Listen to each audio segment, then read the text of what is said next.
Deixa eu adivinhar, você chega na sala de aula, senta no seu lugar, não fala com ninguém, copia algumas coisas e vai embora. E enquanto você tá focado só nas notas, tem gente no mesmo ambiente, com as mesmas aulas, os mesmos professores, fazendo amizades e sendo lembrados. E aí você se pergunta, por que eu passo despercebido? Por que aquela pessoa nem olha na minha cara? Bom, eu já te digo, isso não tem nada a ver com ser bonito, extrovertido ou popular. Tem a ver com erros cruciais que você jamais deve cometer na escola ou na faculdade. Mas calma, nesse vídeo você vai entender por que você é deixado de lado, o que faz sem perceber e como mudar isso antes que seja tarde. Então, sem mais enrolação, bora pro vídeo. Eu sei, você não pediu para acordar cedo, pegar sol quente, sair de casa e ficar sentado ouvindo uma matéria que talvez nunca use na vida. Mas enquanto você tá lá de cara fechada, contando os minutos pro intervalo, tem gente usando aquele mesmo ambiente para conhecer pessoas, criar memórias e desenvolver habilidades. Você precisa entender que a escola não é só um lugar que você vai para tirar notas boas. É o lugar onde você vai treinar sua presença, a sua conversa e seu status social. É literalmente um laboratório de interação humana que você vai levar pro resto da vida. Mas se você não corrigir esse primeiro erro, você vai passar anos nesse ambiente e sair sem ter aproveitado uma parte fundamental: as pessoas. Os psicólogos chamam isso de viés de confirmação negativo. Basicamente, quando você decide que um lugar é chato, ruim ou tedioso, seu cérebro só procura provas disso. Você ignora a oportunidade de conexão porque já rotulou aquilo como obrigação. Traduzindo, sua mente sabota você. Você não vai perceber a garota do seu lado querendo trocar ideia, não vai perceber alguém disposto a ser seu novo amigo. Então, para evitar cometer esse erro, faça assim: toda vez que chegar na sala de aula, dá uma olhada ao redor antes de sentar. Identifique uma pessoa nova para trocar pelo menos um e aí, ou um comentário sobre a matéria, algo assim. No intervalo, larga o celular por alguns minutos, puxe assunto sobre qualquer coisa, provas, trabalhos, aula, até o clima. O negócio é criar micro interações constantes. Quando você faz isso, a escola vai virar outra coisa. Você começa a ser reconhecido, as conversas fluem melhor e de repente aquele ambiente chato tem gente te chamando para sair depois das aulas. Só que aqui vem um perigo. Você começa a ser notado, começa a se enturmar, mas pode perder tudo por causa de um detalhe que você talvez não perceba. É um erro silencioso e ele costuma destruir qualquer chance de amizade antes mesmo de começar. E eu vou te mostrar ele agora.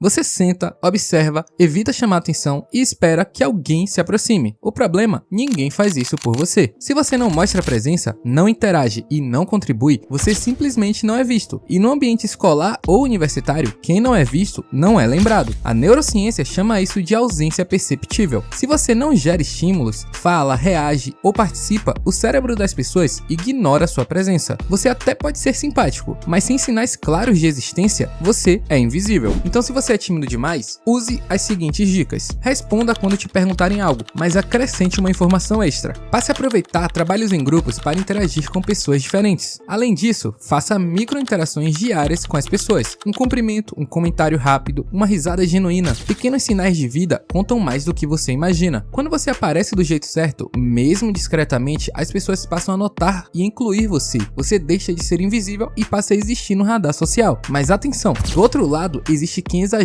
demais, e talvez você esteja fazendo isso. Pode até parecer divertido, mas na real pode afastar as pessoas sem que você perceba. Fica por aí, porque você precisa evitar ser a pessoa desse próximo erro. Assim como quem é invisível, tem quem exagera, fala demais, interrompe, faz piadas o tempo todo, tenta sempre aparecer. O problema aqui não é ser comunicativo, é invadir o espaço social dos outros. Quando você força a sua presença, você não gera conexão, você gera desconforto. As pessoas podem até rir de você no momento, mas não querem passar tempo perto de alguém que só quer chamar atenção para si mesmo. Existe algo chamado reciprocidade conversacional. Toda interação tem um ritmo natural de dar e receber. Se você só fala e não escuta, quebra esse ritmo, causando desconforto e afastamento. E para evitar cometer esse erro, use a regra dos 3, que basicamente é você falar, depois deixa pelo menos 3 pessoas falarem antes de você falar de novo. E quando contar uma história, limite a 3 frases. Se houver interesse, as pessoas vão te pedir mais detalhes. Quando você calibra a presença, as pessoas naturalmente querem estar perto de você. Você passa de invasivo demais para alguém confortável e agradável te ter por perto. E agora que você aprendeu a calibrar sua presença, vem o perigo da intensidade errada, um erro específico que pode destruir qualquer conexão e te colocar no centro de um constrangimento que, acredite, você não quer viver. Você vê a pessoa, troca poucas palavras, cria expectativa rápido demais e decide ser sincero. Se declara no meio da sala, no corredor, no pátio, às vezes até na frente de outras pessoas. Na sua cabeça isso é coragem, intensidade, autenticidade. Mas do outro lado, não é isso que chega. O que chega é pressão. A pessoa não escolheu esse momento, não escolheu esse palco e agora precisa reagir sob os olhos de todo mundo. A psicologia chama isso de assimetria emocional. Você está emocionalmente investido, a outra pessoa ainda não. Quando alguém recebe uma declaração sem ter construído conexão suficiente, o cérebro interpreta como obrigação social, não como romance. E uma obrigação gera defesa, não atração. Quanto maior a intensidade antes da hora, maior a chance de rejeição automática, mesmo que houvesse uma curiosidade inicial. E para evitar esse erro e ainda assim falar com a pessoa que você gosta, o ajuste aqui é simples. Primeiro, faça interações leves e frequentes com ela. Segundo, gere conversas que criam familiaridade. Terceiro, observe se a pessoa te dá sinais claros de reciprocidade. Só depois disso você demonstra interesse de forma privada, direta e sem pressão. E grava isso: declaração não cria atração, ela confirma algo que já existe. Se não existe, ela só assusta. E agora o próximo erro é sobre quem vive se escondendo sentimentos e tentando chamar a atenção de forma anônima. E eu já adianto, nada disso funciona e eu vou te mostrar o porquê e como resolver.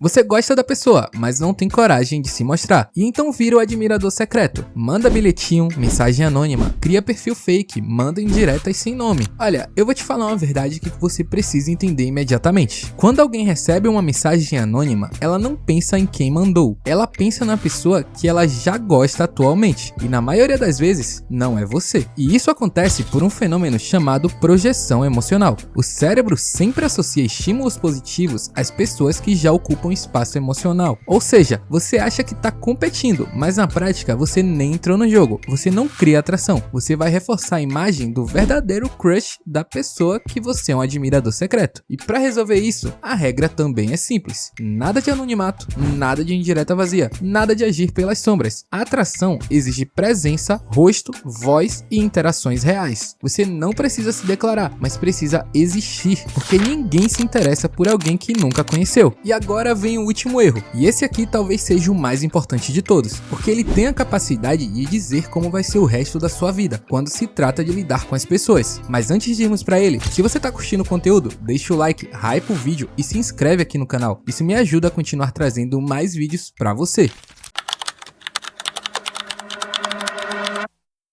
Vamos ser honestos, o bullying quase nunca começa grande. Começa numa zoeira, num comentário, num apelido que dizem ser de brincadeira. E o erro não é o comentário inicial, o erro é quando você não faz nada. Quando você ri sem graça, quando finge que não ouviu, quando fica quieto para não criar um clima. Nesse exato momento, você ensinou uma coisa muito clara: comigo pode. E aí a zoeira vira costume, o costume vira desrespeito e o desrespeito vira bullying. Quem pratica bullying não quer o diálogo, quer uma reação emocional, uma raiva, uma vergonha, um constrangimento ou um silêncio. O que quase ninguém sabe é que existe uma forma muito mais eficiente de quebrar isso: forçar quem faz o bullying a pensar. Na psicologia social, isso funciona porque você tira o foco da vítima e joga o peso da situação em quem atacou. E para fazer isso, você utiliza perguntas calmas, que vão expor o vazio da agressão. E aí a piada vai perder força e o clima fica desconfortável para a pessoa e não para você. Então eu vou te mostrar 3 perguntas para usar nesses momentos. Primeiro, as perguntas que quebram a piada. Se um bullying fala: olha, lá vem o esquisito, você pode responder: o que você quis dizer com isso? Ou até mesmo: explica a piada aí, eu não entendi. Fazendo isso, a zoeira morre, porque idiota nenhum consegue explicar a maldade sem passar vergonha no meio das pessoas. Segundo, as perguntas de espelho emocional. Se o bullying fala: relaxa, é só brincadeira, você que é um estranho mesmo, você pode responder: olha, você se sente melhor depois de falar isso? Ou então, você gostaria que falassem assim com você? Com isso, a pessoa vai ser obrigada a perceber o quão mesquinha soa na frente dos outros. E terceiro, as perguntas que cortam a graça. Se o bullying fala: ninguém te quer, você vai ficar sozinho pra sempre, você pode responder: ah tá, ok, você tem algo mais interessante pra falar? Sem ironia, sem raiva. Quando não existe reação emocional, o ataque perde força. Agora, se o bullying mesmo após tudo isso continuar, bom, aí é hora de usar a carta final e você expor ele. E pode começar perguntando: você percebe que isso é bullying? Na frente de todo mundo. E se ainda não resolver, bom, aí você pergunta: você quer que eu chame um professor para você esclarecer suas dúvidas sobre mim? Aqui a hierarquia vai mudar e geralmente o bullying acaba. Essas perguntas funcionam porque tiraram o palco do agressor e jogaram a pressão para cima dele. Quem zoa busca uma reação e quando não encontra, para. Mas vamos lá, consertar todos esses erros não é algo da noite pro dia. Você vai errar, vai exagerar, vai travar,